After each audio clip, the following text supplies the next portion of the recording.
तो हेलो दोस्तों, कैसे हो आप लोग।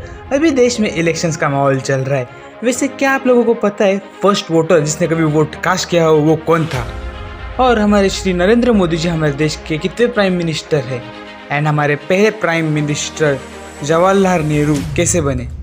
तो मिलेंगे आपको आपके सारे सवालों के जवाब। वीडियो को एंड तक जरूर देखना। So let's started. Jawaharlal Nehru first PM कैसे बने, उससे पहले जान लेते हैं उनके और कांग्रेस के बारे में कुछ बातें।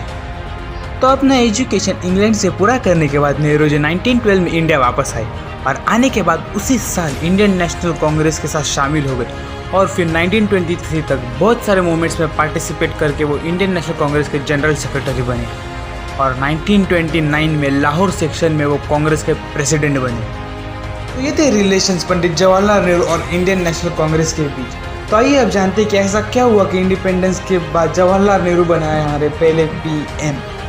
तो फिर 1946 में इंडियन नेशनल कांग्रेस के प्रेसिडेंट के चुनाव के लिए अनाउंसमेंट किया जाता है। तो बहुत सारे कारणों के कारण उस वक्त के कांग्रेस प्रेसिडेंट मौलाना अब्दुल कलाम आज़ाद को खड़े नहीं होने दिया जाता और बहुत सारे कारणों के कारण और बहुत सारे लीडर जेल में होने के कारण सिर्फ दो लोगों के बीच इलेक्शन होना था, एक हमारे जवाहरलाल नेहरू और फिर हमारे आयरन मैन सरदार वल्लभ भाई पटेल।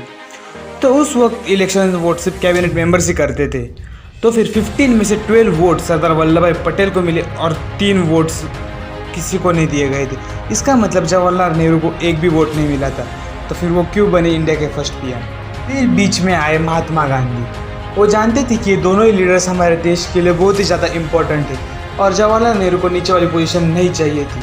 और वो जानते थे कि सरदार वल्लभ भाई पटेल उनकी बात कभी नहीं टालेंगे, इसलिए उनसे बात करके उन्हें इलेक्शन से उनका नाम विड्रॉ कर लिया गया और फिर सिर्फ एक ही कैंडिडेट बचने के कारण जवाहरलाल नेहरू को फर्स्ट प्राइम मिनिस्टर सिलेक्ट कर लिया गया और सरदार वल्लभ भाई पटेल बने हमारे फर्स्ट होम मिनिस्टर। तो आपको क्या लगता है अगर सरदार वल्लभ भाई पटेल हमारे फर्स्ट पीएम होते तो क्या होता? नीचे कमेंट ज़रूर करना।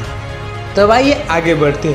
तो 1952 में फर्स्ट जनरल इलेक्शंस किए गए और उस वक्त के फर्स्ट ऑफिशियल वोटर है श्याम शरण नेगी और फिर उस फर्स्ट जनरल इलेक्शन को जीतने वाले प्राइम मिनिस्टर थे श्री जवाहरलाल नेहरू। रही बात श्री नरेंद्र मोदी जी की, तो वो हमारे देश के 14 प्राइम मिनिस्टर है। तो अगर आपको आज का वीडियो अच्छा लगा हो तो लाइक एंड शेयर ज़रूर करना और अपना वोट ज़रूर कास्ट करना। तब तक जय हिंद, जय भारत।